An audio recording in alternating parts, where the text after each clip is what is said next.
আসসালামু আলাইকুম। Welcome to my channel question answers. আজকে আমরা HSC ফিজিক্সের ভেক্টর নিয়ে আলোচনা করব। তো আজকের টপিক হচ্ছে সামান্তরিকের সূত্র। তো সামান্তরিকের সূত্রতে যাওয়ার আগে আমরা একটু জেনে নেই ভেক্টর কি। যখন কোনো একটি রাশিকে প্রকাশ করার জন্য মান এবং দিক দুইটাই প্রয়োজন হয় তখন সেই রাশিকে বলা হয় ভেক্টর রাশি। তো ভেক্টর রাশি যদি একটা রাশি হয় তখন তাকে শুধু মান এবং দিক দ্বারা প্রকাশ করলেই আমরা আলটিমেটলি রেজাল্ট পেয়ে যাই। কিন্তু যখন আমরা একাধিক ভেক্টর নিয়ে কাজ করি তখন সেই একাধিক ভেক্টর থেকে যে নতুন যে ভেক্টরটা পাই সেটার নাম হচ্ছে লব্ধি ভেক্টর। আর এই লব্ধি ভেক্টর বের করার জন্যই আমরা ত্রিভুজ সূত্র, সামান্তরিকের সূত্র, যোগ এগুলো ব্যবহার করে থাকি। তো আজকের টপিকটা হচ্ছে মূলত ভেক্টর যুগের সামান্তরিকের সূত্র। তো শুরুতেই আমরা যে কোনো একটা ভেক্টর বিবেচনা করি পি এবং আরেকটা ভেক্টর বিবেচনা করলাম আমরা কিউ।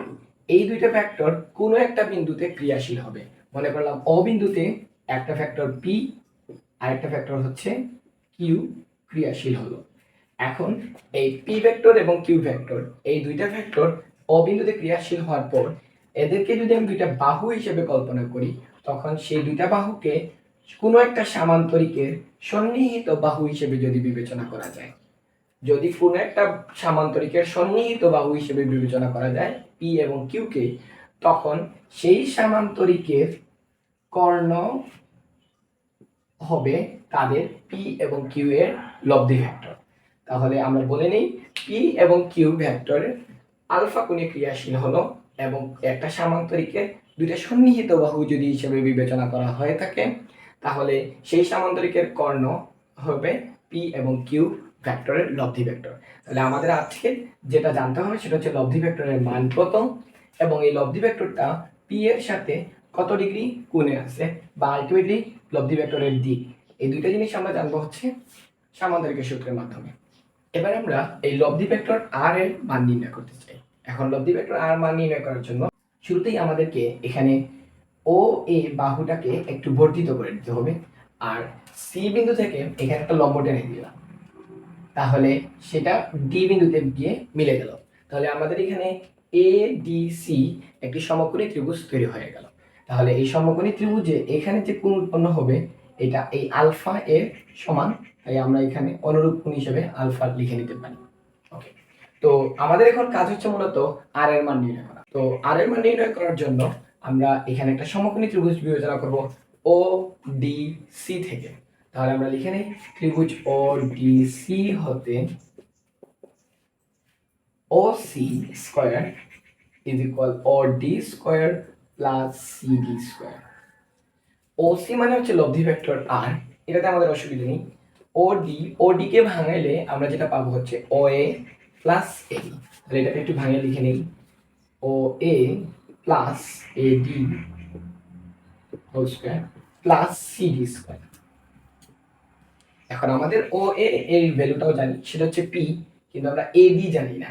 তাহলে আমাদের এখন বের করা লাগবে এ ডি মানে কি আর সিডিও জানি না, এই সিডি মানে কি। আলটিমেটলি আমি যদি ওডি এবং সিডিটা জেনে যাই তাহলে ও সি স্কয়ার বা ও সি ভ্যালুটা আমরা পেয়ে যাব। সো এডি এবং সিডি বের করার জন্য আমরা মূলত এ ডি সি এই ত্রিভুজটা বিবেচনা করব। তাহলে আমি একটু সাইড নোট এইগুলা লিখে নেই। ত্রিভুজ এ ডি সি হতে,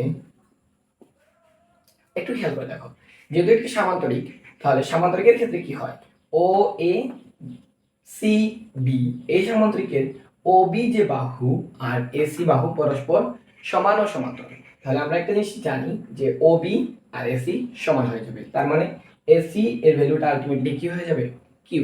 তাহলে আমরা এখানে লিখতে পারি এসি মানে আলটিমেটলি কি কিউ আর পি বিসি হবে কি বলো পি, এই দুইটা সেম। তাহলে এখান থেকে আমাদের আরো বের করাটা খুব সহজ হয়ে যাবে। তাহলে আমাদের এ ডি সি ত্রিভুজ হতে আমরা প্রথমে বের করতে চাই এডি। তাহলে এডি আমরা বুঝতে পারতেছি এখানে ভূমি আর ডিসিটা হচ্ছে এখানে লম্ব। তাহলে আমরা জানি cos আলফা ইকুয়াল ভূমি বাই কি ভূমি বাই অতিভুজ। তাহলে এই সমীকরণ এই ত্রিভুজের ক্ষেত্রে ভূমি হচ্ছে এডি আর অতিভুজ হচ্ছে এসি। সো আলটিমেটলি আমাদের দরকার কিন্তু এডি আর এসি ভ্যালুটা আমরা জানি কিউ। তাহলে আলটিমেটলি এখানে কি চলে আসলো AD is equal Q cos alpha, কারণ আমরা জানি এসি এর ভ্যালু হচ্ছে কিউ, তাহলে কিউ ভাগ আছে এই পাশে মাল্টিপ্লিকেশন হয়ে কিউ কজ আলফা হয়ে আসবে, তাহলে AD equal to Q cos alpha. আমরা এডি ভ্যালুটা পেয়ে গেলাম।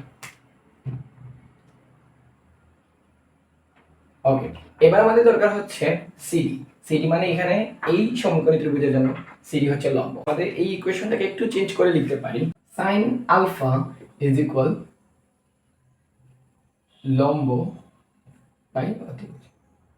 লম্ব হচ্ছে এখানে সিডি আর অতিভুজ হচ্ছে এডি।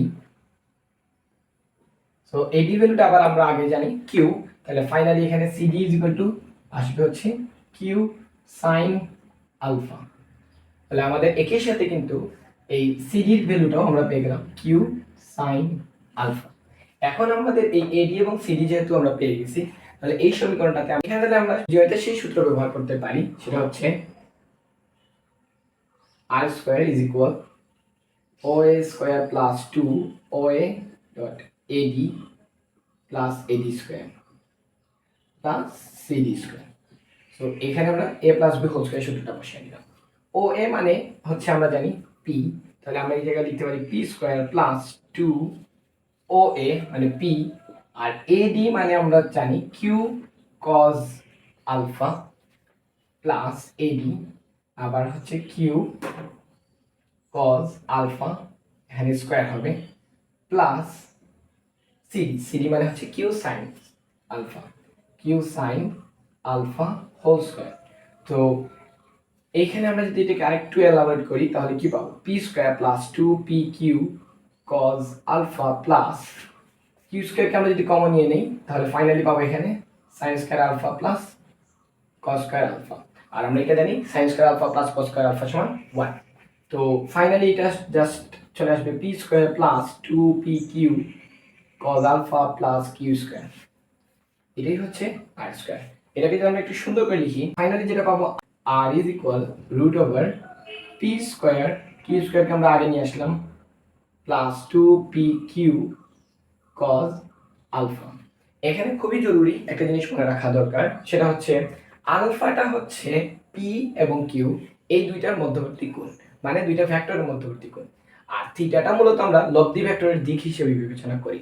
তো আমরা পরের স্টেপে দিক বের করব, মানে আর এর দিক বের করব। এটা হচ্ছে শুধু আর এর মান। আমরা যদি দুইটা ভেক্টর জানি, দুইটা ভেক্টর কত ডিগ্রি কোণে ক্রিয়াশীল আছে, আলফার মান জানি, তাহলে আমরা খুব সহজেই কোন একটা ভেক্টরের লব্ধি ভেক্টরের মান বের করতে পারবো। সেই লব্ধি ভেক্টরের মান হবে R is equal root over P square plus Q square plus 2PQ cos alpha. Okay, এবার আমরা চলে যাব দিক নির্ণয়ের জন্য। দিক নির্ণয় মানে হচ্ছে আমাদেরকে থিটা বের করা লাগবে। Theta is equal two what? তো থিটা বের করার জন্য আমরা সেম ও ডি সি ত্রিভুজটাকে আমরা বিবেচনা করব। তাহলে ত্রিভুজ ও ডি সি হতে আমরা লিখতে পারি, এখানে আমরা যদি লিখি tan থিটা, আমরা জানি tan থিটা সমান লম্ব বাই ভূমি।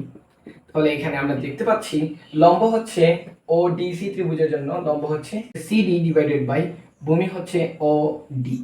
ও ডিটাকে যদি আমরা ভাঙাই তাহলে আমরা পাবো হচ্ছে ও এ প্লাস এডি আর উপরে হবে সিডি। সিডির ভ্যালুটা আমরা আগের স্টেপে বের করে রাখছিলাম কিউ কজ আলফা, আর ও এ মানে পি ভেক্টর, সো এখানে হবে পি প্লাস আর এডি হচ্ছে Q sine alpha.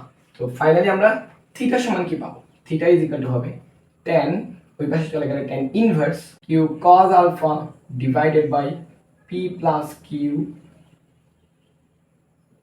Sine alpha.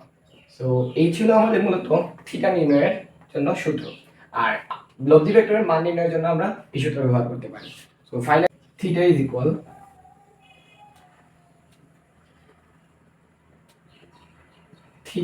Equal tan inverse q sin alpha divided by p plus q cos alpha। So এই দুইটা সূত্র দিয়ে আমরা খুব সহজেই একাধিক ভেক্টর যখন থাকবে তখন তাদের লব্ধি ভেক্টর কিভাবে নির্ণয় করতে হয় সেটা খুব সহজেই বের করতে পারবো। সো পরের ক্লাসগুলোতে আমরা লব্ধি ভেক্টরের মান, গাণিতিক সমস্যাগুলো নিয়ে ধারাবাহিক আলোচনা করব। সো ধন্যবাদ সবাইকে, দেখা হবে পরের ক্লাসে। আসসালামু আলাইকুম।